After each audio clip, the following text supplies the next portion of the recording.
സുരേഷ് ഗോപിക്ക് കുറച്ചു കാലമായി കഷ്ടകാലമാണെന്ന് തോന്നുന്നു. തൊടുന്നതെല്ലാം വിവാദം. ഇപ്പോഴിതാ ലൂർദ് പള്ളിയിലെ മാതാവിനൊരു നേർച്ച കൊടുത്തത് പോലും പൊല്ലാപ്പായിരിക്കുകയാണ്. കിരീടം സമർപ്പിച്ച അന്ന്, അതായത് ജനുവരി 15-ന് മാതാവ് ചെറിയൊരു സൂചന കൊടുത്തിരുന്നു.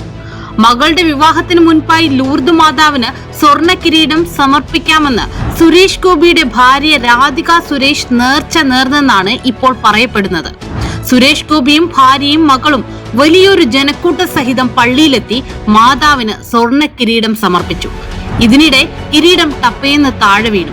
മുകൾ ഭാഗം പൊട്ടി വേർപെട്ടു. പലരും ഇത് ദുശകുനമായി വ്യാഖ്യാനിച്ചു. പക്ഷെ ഗോപിയും BJP പ്രവർത്തകരും തികഞ്ഞ ശുഭാപ്തി വിശ്വാസത്തിലായിരുന്നു. തൃശൂരിലെ ക്രിസ്ത്യാനികൾ പൊൻകിരീടത്തിൽ മഞ്ഞളിച്ച് വോട്ട് തരുമെന്നവർ പകൽക്കിനാവ് കണ്ടു. മകളുടെ കല്യാണത്തിന് ഗുരുവായൂരിൽ സാക്ഷാൽ പ്രധാനമന്ത്രി നരേന്ദ്രമോദി വന്നതോടെ എല്ലാവരും ഒന്നുറപ്പിച്ചു, തൃശൂരിനൊരു കേന്ദ്രമന്ത്രി, അത് മോദിയുടെ ഗ്യാരണ്ടി, അത് സുരേഷ് ഗോപി തന്നെ.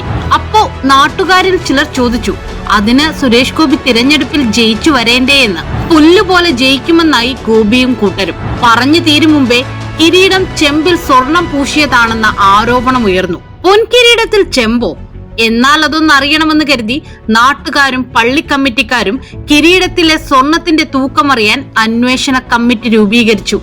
ഈ കമ്മിറ്റി കിരീടത്തിലെ സ്വർണത്തിന്റെ അളവ് ശാസ്ത്രീയമായി പരിശോധിക്കാനിരിക്കുകയാണ്. അതിനിടെ വിഷയത്തിൽ പ്രതികരിച്ച് സുരേഷ് ഗോപി രംഗത്തെത്തി. ഇതൊരു നേർച്ചയാണ്, അതിലിങ്ങനെ കണക്ക് പറയേണ്ടതുണ്ടോ എന്നാണ് ഗോപി അദ്ദേഹം ചോദിച്ചത്.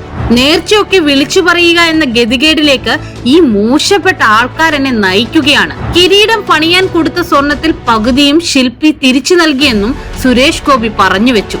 ഇതൊക്കെ വർഗീയതയാണെന്ന പല്ലവിയും പുള്ളി ആവർത്തിക്കുന്നുണ്ട്. ഇപ്പോൾ ഒരു ക്രിസ്ത്യാനി ഇതുപോലൊരു കിരീടം കൊടുത്താൽ ഇമ്മാതിരി പൊല്ലാപ്പുണ്ടാകുമോ? ഞാനൊരു ഹിന്ദു ആയതുകൊണ്ടല്ലേ എന്നൊക്കെ പുള്ളി ഇടയ്ക്കിടയ്ക്ക് പറയുന്നുണ്ട്. നിൽക്കക്കള്ളി ഇല്ലാതെ മാതാവിന് പുതിയൊരു വാഗ്ദാനവും സുരേഷ് ഗോപി പ്രഖ്യാപിച്ചിട്ടുണ്ട്. ഈ ലോക്സഭാ തിരഞ്ഞെടുപ്പിൽ തൃശൂരിൽ ജയിച്ചാൽ ലൂർദ് മാതാവിന് 10 ലക്ഷം രൂപയുടെ സ്വർണം നൽകാമെന്നാണ് ഗോപിയുടെ പുതിയ നേർച്ച. അതാരും ഉരച്ചു നോക്കാൻ വരേണ്ടെന്നും തങ്കമെന്ന് പ്രചരിപ്പിക്കുകയും വേണ്ടെന്ന് മുൻകൂർ ജാമ്യവും സുരേഷ് ഗോപി എടുത്തിട്ടുണ്ട്. മാതാവ് എന്താണ് ഗോപിക്ക് കരുതി വെച്ചിരിക്കുന്നതെന്ന് ഇലക്ഷൻ കഴിയുമ്പോൾ കാണാം.